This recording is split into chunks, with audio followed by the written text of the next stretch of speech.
kabataan ay may kinakaharap tayong krisis. Katulad natin ay may kinakaharap ding krisis ang bansang Palestine, kung saan marami ang pinapatay, libo-libo at karamihan sa biktima nito ay ang mga kabataan. Upang magsalita hinggil sa krisis ng Palestine, tinatawagan ko si Jutiel Cabalang ng Anak Bayan, Las Piñas. Let's go! Malabang hapon sa ating lahat. Itaas natin ang ating mga kamao. Free! Free Palestine! Free! Free Palestine! Sa lahat ng mga kasama at sa mga nanonood, alam ba natin kung ano ang nangyayari sa mga kabataan sa loob ng Palestine? Alam ba natin? Yes! Pinapatay sila! Oo! Araw-araw binobomba, araw-araw pinapatay, at araw-araw ginagamitan ng dahas ng Estadong Israel ang mamamayan sa loob ng Palestine. Higit 11,240 na Palestino ang namatay sa kamay ng Estadong Israel simula pa lang ng Nobyembre na ngayong taon. Karamihan pa dyan, kababaihan at kabataan. Ngayon, tayo bilang estudyante at bilang isang kabataan rin, nananawagan tayo na tutulan ang agresyon ng US-backed na Estado ng Israel. Sa halip na nag-aaral sa loob ng paaralan ng mga kabataang Palestino, nanganganib sila sa sarili nilang buhay. Free! Free Palestine! Free! Free Palestine! Sa halip na tulungan ng US ang mga mamamayan ng Palestine, ano ang ginawa nila? Sila pa ang nasa likod!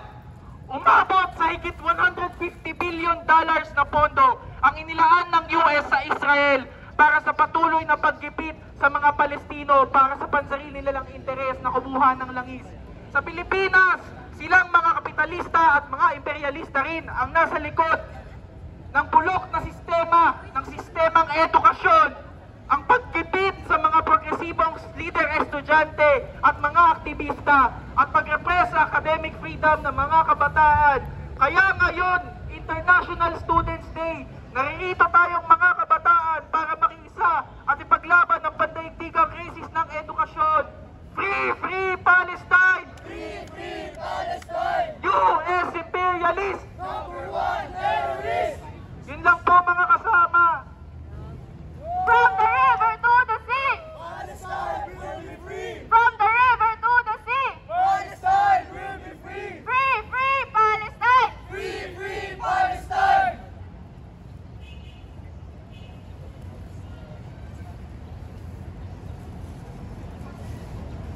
Kitang-kita natin kung paano kone-konekta ang issue, hindi lang ng Pilipinas, kundi rin ng Palestine ngayong International Students Day. Tayong mga kabataan, mananatili tayong pag-asa ng bayan. Para sa huling tagapagsalita, tinatawagan ko si Milbert Saldona ng Anak Bayan, Pasay. Let's go! I love you, Idol! Kabansay! Hello? Defend! Defend! Defend our freedom! Defend! Defend!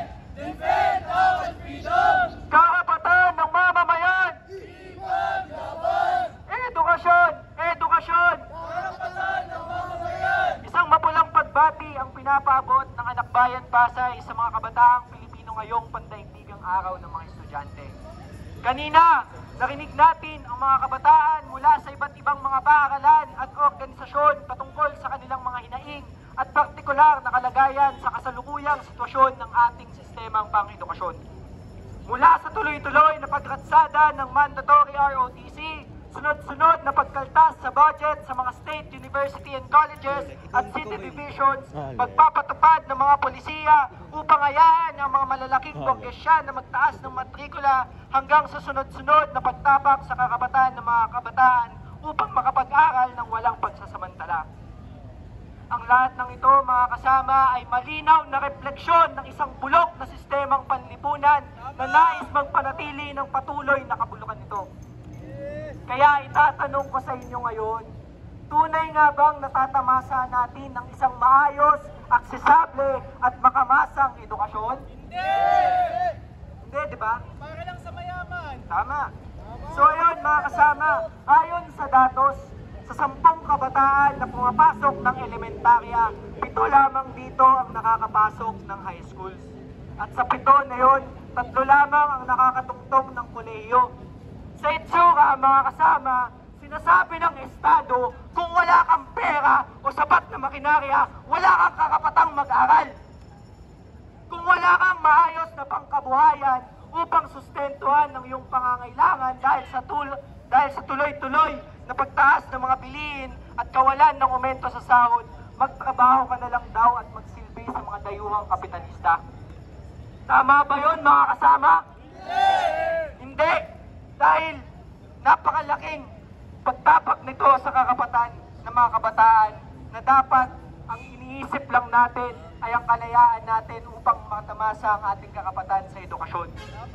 Ganito nila pinapanatili ang kolonyal na pag-iisip na ang edukasyon daw ay hindi isang karapatan, ngunit isang pribilehiyo.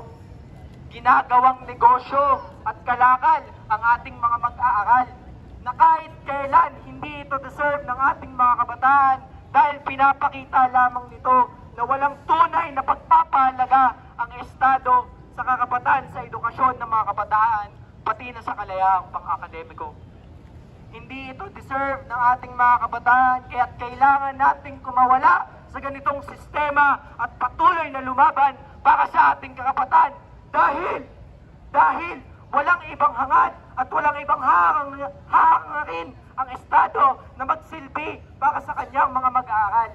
Walang ibang hangad ang Estado kundi patuloy na magpakatuta sa mga dayuhan at mga burgesyang edukador at gawin o humugin ang mga kabataan upang maging maabong mga trabahador na kayang-kaya nilang pagsamantalahan sa mga pagawaan at opisina at gawing kasangkapan para matiyak ang kanilang makasariling interes.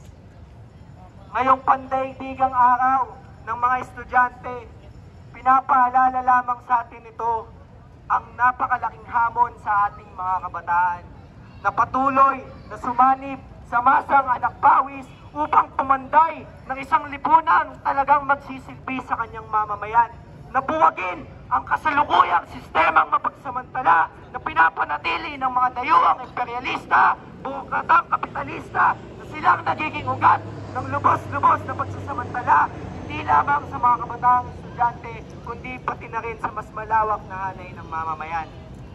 Dahil hangga't nananatili ang ganitong sistemang panlipunan, patuloy na magiging pangarap na lamang natin ang pagkakaroon ng isang maayos, dekalidad at aksesableng makamasang sistemang pang-edukasyon.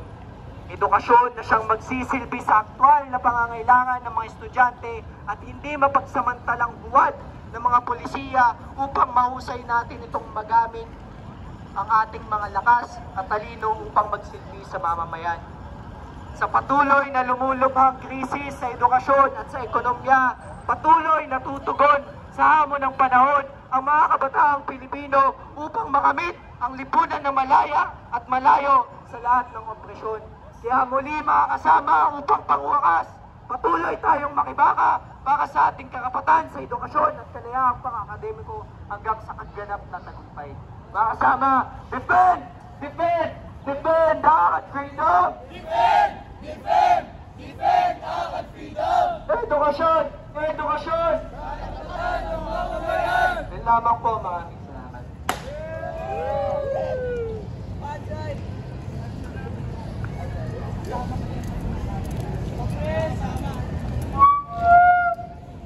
Ngayon, sa pagtatapos ng ating programa, kung saan ipinagdiwang natin ang International Students' Day, makikita natin ang tunay na pag-asa ng bayan, ang mga kabataang mag-aaral, ang kabataang estudyante na lalaban at patuloy pang lalaban para sa kinabukasan at kalayaan ng bayan. Patuloy ang paglaban para sa pambansang makamasa at siyentipikong edukasyon. Edukasyon! Edukasyon! Karapatan ng mamamayan! Karapatan ng mamamayan! Edukasyon! Edukasyon!